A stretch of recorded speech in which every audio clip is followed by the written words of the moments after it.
Oke. Masalahnya begini, dulu di Hadramut, kata Habib itu hanya diberikan kepada sayyid-sayyid yang soleh. I see. Jadi kalau ada turunan Nabi nggak soleh, nggak ada yang dipanggil Habib. Iya. Tolong, walaupun ada itu orang keturunan Nabi, walaupun dia katakan tadi ya gelarnya Sayyid Syarif, Iya. tapi kalau dia tidak soleh, dia tidak berakhlakul karimah, jangan dipanggil Habib.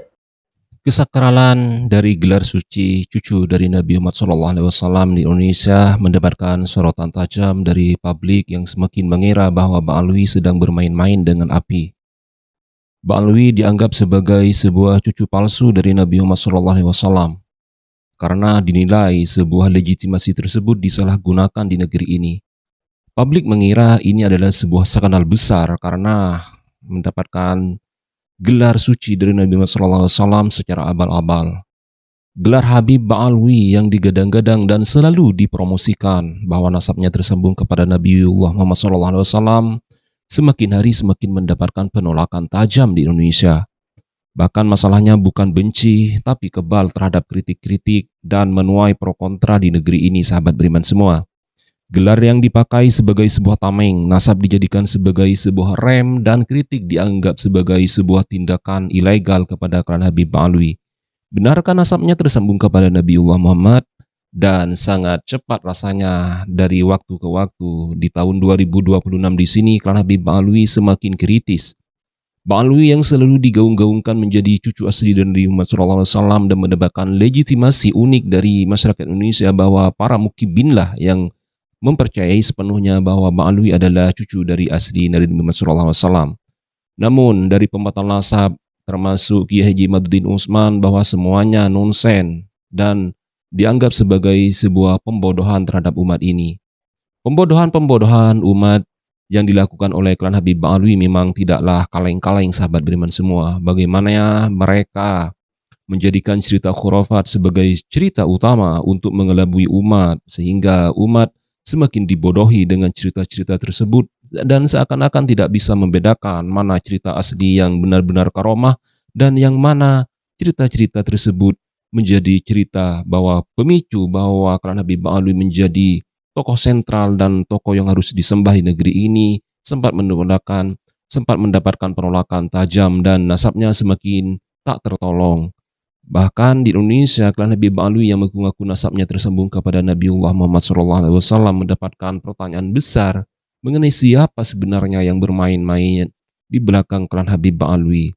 Pakai ngancam, ayo kita usir Ba'alwi, itu bukan turunan Nabi, itu Arab Yaman, ayo kita akan sweeping Ba'alwi. Ngancam Ba'alwi mau di sweeping.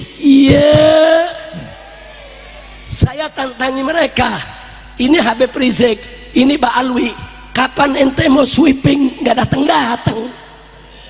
Kurang ajar tidak? Kurang ajar tidak? Mereka nantang berdebat, saudara. Saya kirim, saya punya mantu yang ngerti nasab, ahli nasab, punya ilmu bahasa Arabnya bagus, saudara. Siapa? Habib Muhammad Hanif bin Abdurrahman Al-Attas. Mereka tantangin, ayo kita berdebat di Kesultanan Banten 3 hari 3 malam, saudara. Habib Hanif datang didampingi penasehat FPI Pusat Buya Ahmad Qurtubi Jailani, datang ke sana bawa kitab, siap berdebat. Kabur, unyil. Kacau tidak? Kacau tidak? Kacau tidak? Belakangan gerombolan dia nantangin Baklai Habib Bahar. Tahu Habib Bahar? Habib Bahar ditantangin Baklai, emang maunya ditantangin Baklai. Habib Bahar kalau berani, ayo datang ke Banten, ayo datang ke Gresik. Habib Bahar datang sendiri, ngawa pasukan sampai di sono, kabur. Kacau saudara, kacau. Ngajak berdebat, kabur. Ngajak berkelahi, kabur. Sekarang ngancem sweeping, unyil. Maka saya mau tanya yang begini, biarkan atau lawan? Biarkan atau lawan? Makanya begal nasab saya kasih marga baru. Boleh? Boleh? Marganya Al-Kaburi. Kami akan bentuk pasukan berani mati untuk menghadang para habaib. Wah, takut. Lawan jangan. Lawan jangan. Saya jawab, boleh jawab? Boleh jawab? Kapan? Kapan? Besok aja di Garut. Besok aja di Garut. Besok malam tablik akbar di Garut. Mau ikut gak? Mau ikut gak? Nah sekarang saya mau tanya, jawabnya sekarang apa besok? Sekarang apa besok? Harus sekarang. Saya jawab, saudara, kalau ente bentuk pasukan berani mati, ana sudah bentuk pasukan berani matiin. Bu,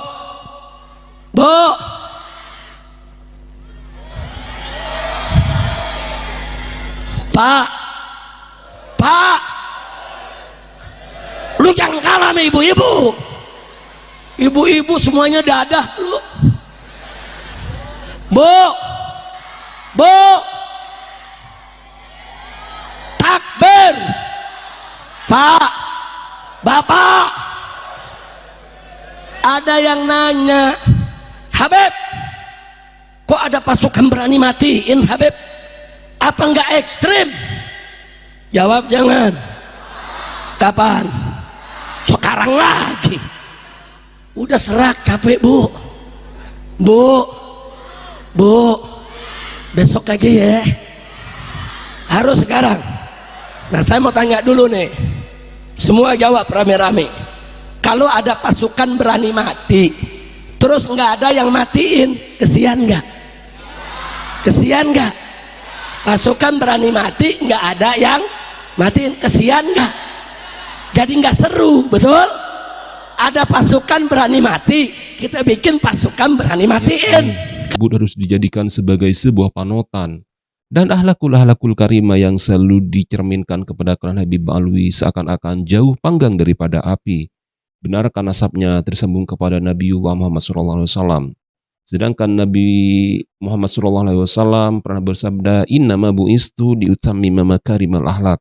Saya diutus ke dunia ini untuk menyempurnakan akhlak-akhlak manusia.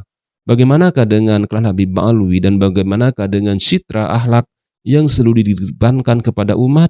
Bagaimanakah dengan tindakan-tindakan yang dilakukan oleh Habib Bahar dan Habib-Habib lainnya? Dan tentunya keunikan-keunikan dari klan Habib Alwi selalu mendapatkan tantangan dan kritis dari masyarakat Indonesia yang semakin hari semakin pintar, dan seakan-akan mereka selalu menjadikan Indonesia sebagai surganya Habib-Habib asal Tarim Hadrami Yaman. Innalillahi wa inna ilaihi raji'un. Mari kita simak videonya bersama-sama. Teriakan-teriakan mengenai gelar suci tersebut harus digaungkan kepada Nabi Muhammad SAW. Aneh tapi nyata bahwa gelar suci yang dijadikan sebagai legitimasi utama bahwa Ba'alwi seakan-akan tersambung syaratnya kepada Nabiullah Muhammad SAW, seakan-akan tidak akan ada pernah orang yang mengkritisi, yang tertipu, dan banyak pula yang mendapatkan keuntungan-keuntungan dari citra Habib Ba'alwi yang semakin mengelabui umat sahabat beriman semua. Nasab-nasab dari klan Habib Ba'alwi yang dulunya dipuja, kini tidak lagi. Nasab-nasab yang dulunya dikaitkan dengan gelar suci, kini sudah memudar dan seakan-akan tidak pernah tersambung kepada Nabiullah Muhammad SAW. Polemik yang mendapatkan kontroversi negeri ini selalu mendapatkan sorotan tajam adalah bagaimana panggung dakwah dijadikan sebagai tameng untuk terus menghidupkan bahwa gelar suci tersebut harus selalu disematkan kepada gelar habaib. Bahkan dari Rabithah Alawiyah sendiri telah menerbitkan lisensi bahwa Habib-Habib asal Hadrat Tarim Yaman telah dilabeli dengan stempel bahwa nasabnya tersambung kepada Nabiullah Muhammad SAW secara turun-temurun. Jadi tercapai cita-citanya, betul? Setuju? Takbir! Shallu ala Nabi. Alhamdulillah. Udah, sekarang saya tanya, saudara, kira-kira yang saya sampaikan malam ini jelas tidak? Paham tidak? Tahu siapa Wali Songo? Wali Songo apa marganya? Azmat Khan. Kalau orang Indonesia biasanya bilang Azmat Khan, sebetulnya Azmatu Khan, saudara. Saya tanya sekali lagi, Wali Songo marganya apa? Wali Songo marganya apa? Azmat Khan. Azmat Khan itu keluarga apa? Ba'alawi. Keluarga apa? Keluarga apa? Keluarga Ba'alawi itu turunan siapa?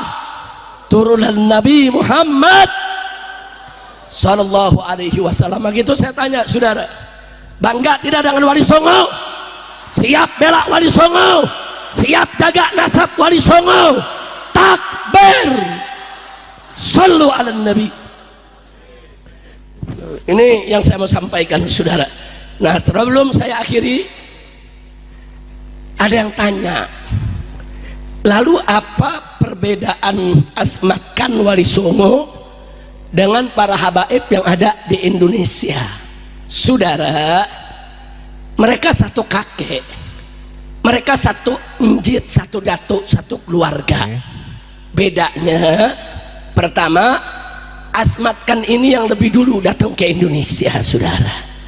Dan mereka tidak langsung dari Yaman. Dari Yaman ke India, saudara. Di India dia menyebarkan Islam, kakeknya. Dari sana anak cucunya menyebarkan Islam di Moro, Filipina. Menyebarkan Islam di Thailand. Menyebarkan Islam di Sabah. Menyebarkan Islam di Brunei. Termasuk di Indonesia. Jadi mereka tuh sudah lama sekali. Tadi sudah saya unjukkan, meninggalnya aja tahun 1500-an. Sekarang kita tahun 2024, udah 500 tahun yang lalu, saudara.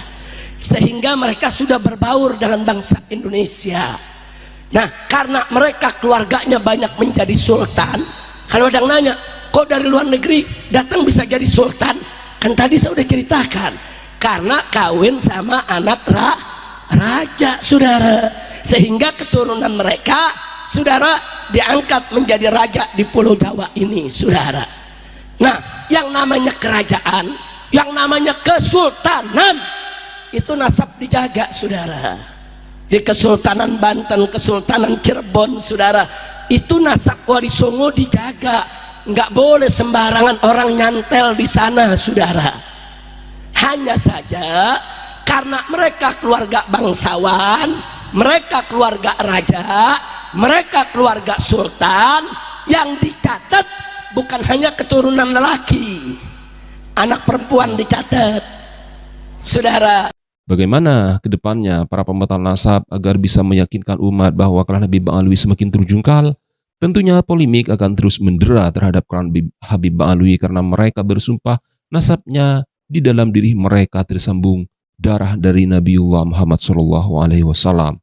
Ya, kita tahu bahwa polemik nasab di sini sudah berlangsung selama bertahun-tahun, dan di tahun 2026 di sini diharapkan isu nasab bisa berakhir dan klan Habib Ba'alwi bisa bertaubat dengan taubatan nasuha dan tidak lagi berkoar-koar dan selalu melanggengkan cerita-cerita khurafat yang selalu dikarang dan seakan-akan menjadi pemicu utama pembodohan-pembodohan terhadap negeri ini. Ya, lain lagi ceritanya dengan kuburan-kuburan dan makam-makam yang ada di Indonesia yang diyakini memiliki ketersambungan dengan makam-makam dan kuburan ala orang-orang Tarim Yaman. Ada puluhan meter makam yang semakin hari semakin dibongkar dan cerita-cerita fiktif yang selalu diakumulasikan bahwa mereka sanadnya dan nasabnya tersambung kepada Nabiullah Muhammad SAW. Kini tidak lagi, sahabat beriman semua. Umat semakin sadar bahwa Ba'alwi di sini adalah pembohong besar, katanya. Sehingga Ki Haji Maduddin Usman Al-Bantani yang saat ini menjabat sebagai wakil ketua dari PWLS sudah mengantongi bagaimana klan Habib Ba'alwi tersebut dan marga-marga lainnya termasuk marga Al-Habsyi, Ba'alawi dan marga-marga yang ada di Indonesia, orang-orang Tarim, Hadromi Tarim Yaman dan orang-orang bangsa Arab dikantongi bagaimana sampel darah tersebut. Ternyata di sini pemicu dan perdebatan dimulai lagi bahwa tes DNA tidak menunjukkan haplogrup G1 melainkan berhaplogrup G. Kita tahu bahwa haplogrup G bukan lagi bernasab kepada Nabiullah Muhammad SAW, melainkan berketurunan dari Askenasi Yahudi. Inna lillahi wa inna ilaihi raji'un. Benarkah keabsahan data tersebut dan nasab tersebut tidak pernah tersambung kepada Nabiullah Muhammad? Patut kita tunggu klarifikasi tajam dari Imam Besar Habib Rizik yang selalu bersumpah bahwa tokoh-tokoh yang ada di Indonesia tidak bisa lari dari Habib-Habib asal Tarim Yaman. Bahkan sekelas Imam Bonjol pun mendapatkan gelar habaib. Dari mana asal-usulnya, sahabat beriman semua? Jangan-jangan ada jual beli gelar nasab ya di Indonesia. Wallahu a'lam. Tinggalkan komentar Anda mengenai isu dari Habib Alwi yang terus menisbahkan nasabnya kepada Nabiullah Muhammad SAW. Saya akhiri polemik di sini. Wassalamualaikum warahmatullahi wabarakatuh.